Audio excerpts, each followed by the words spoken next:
Digital অসমৰ গ্ৰাম্য পথৰ দৃশ্য ওদালগুৰি জিলাৰ 2 নম্বৰ শইকীয়া চুবুৰী ভিচিডিচিৰ পশ্চিম পাউৰিপুতা গাঁৱৰ পথটোত ৰুব পাৰিব কঠীয়া, বৰষুণ দিলে এৰিব পাৰিব মাছৰ পোনা, খোজকাঢ়ি গ'লে ধুব লাগিব গা, পিন্ধনৰ কাপোৰো নোধোৱাকৈ দ্বিতীয়বাৰ ব্যৱহাৰ অনুপযোগী হ'ব পাৰে।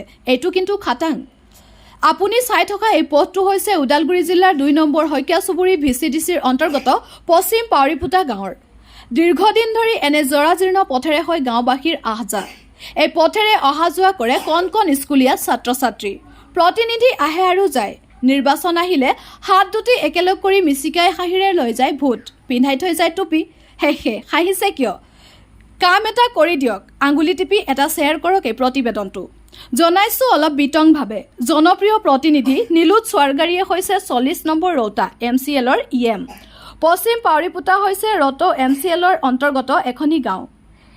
EM ডাঙৰীয়াক প্ৰায় 1.5 কিলোমিটাৰ পথৰ বিষয়ে পূৰ্বে জনোৱা হৈছিল আৰু কাম কৰিব বুলিও প্ৰতিশ্ৰুতিও দিছিল। কিন্তু প্ৰতিশ্ৰুতি অকল মুখত, কামৰ হ'লে শূন্য।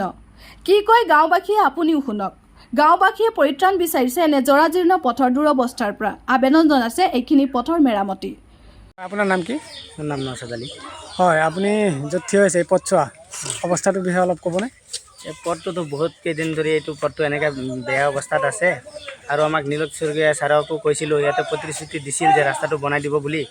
বহুত ছাত্ৰ ছাত্ৰী এইটো বাটেৰে অহা যোৱা কৰে, কিন্তু ৰাস্তাটো এতিয়ালৈকে বনোৱা নাই। কিন্তু কোনো মানুহ খোজকাঢ়িও যাব নোৱাৰা হৈছে এনেকুৱা পথটো। নীলোৎ স্বৰ্গীয় কোন? নীলোৎ স্বৰ্গীয় আমাৰ EM তেখেতক কৈছিল যে ৰাস্তাটো বনাই দিব বুলি কৈছে। ব্লক এটাৰ কাম আহিছিল বুলি কৈছিল, কিন্তু এতিয়ালৈকে ৰাস্তাৰ কামটো হোৱা নাই। হয়, এই গাঁৱৰ নাম কি? গাঁৱৰ নাম পাউৰিপুতা, পশ্চিম পাউৰিপুতা। থানা কি পৰে? থানা ওৰাং, জিলা ওদালগুৰি। হয়, এতিয়া এই অৱস্থাটো কেনেকুৱা, কিমান দিন ধৰি হৈ আছে? এইটো নেৰালে পৰা বহুত কেইদিন ধৰি হৈ থাকে। বৰষুণ দিলে বেছি একদম মানুহ খোজকাঢ়িব নোৱাৰা হৈ যায়। এতিয়া আপুনি কি কয়? মানে ৰাস্তাটো যদি সিহঁতে বনাই দিব খুজিছিল, বনাই দিলে ভাল আছিল। আমাৰ বহুত স্কুলৰ ছাত্ৰ ছাত্ৰী অহা যোৱা কৰে। সিহঁতে স্কুলত যোৱা সময়ত কোনোবা পৰি গ'লে স্কুল যাব নোৱাৰা হৈ যায়।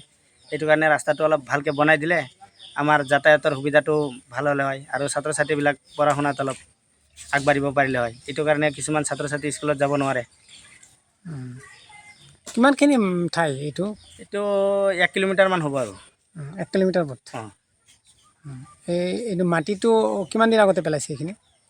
মাটিটো পেলোৱা নাই। এইটো যিয়ে আমি নিজে নিজে য'ত অসুবিধা হয় তাতে নিজে নিজে পেলাই ৰাস্তাটো মেৰামতি কৰি চলি আছোঁ আৰু যেনে তেনে। আপোনাৰ নাম কি? দিনেশ হাজং। হয়, আপুনি য'ত থিয় হৈছে এই গাঁৱৰ নাম কি? পাউৰিপুতা। এই পথছোৱা ক'ৰ পৰা ক'লৈ গৈছে? এই পথ ক'ৰ পৰা ক'লৈ আহিছে? এইটো মানে কি আমাৰ এই কি মাজৰ চোৱা কি তাৰ পৰা মানে এই হাজং গাঁৱলৈকে আহিছে।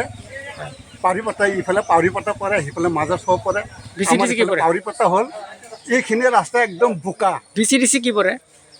কি VCDC 2 নং শইকীয়া চুবুৰী। আৰু হেৰি থানা?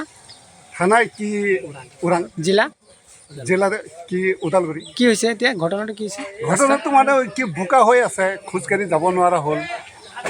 কিমান দিন ধৰি এনেকুৱা হৈ আছে? এই বহুত দিনৰ পৰা। এতিয়া আপোনালোকে এই বিষয়ে কিবা কাকো আবেদন নিবেদন কৰা নাই নেকি? কৰা নাই, মানে কৰিলোঁ মানে কোনেও আহিব নোখোজে, এনেকুৱা হৈ আছে। এতিয়া আপুনি কি কয়? এতিয়া মানে আমাক ৰাস্তাটো মেৰামতি কৰি দিলে মানে ভাল পালোঁ হয় আৰু দৰঙৰ পৰা ৰাইজৰ ফাৰুক মণ্ডলৰ কাৰণে ভাল ৰিপৰ্ট, হ'লে হয়, খবৰ লাইভ।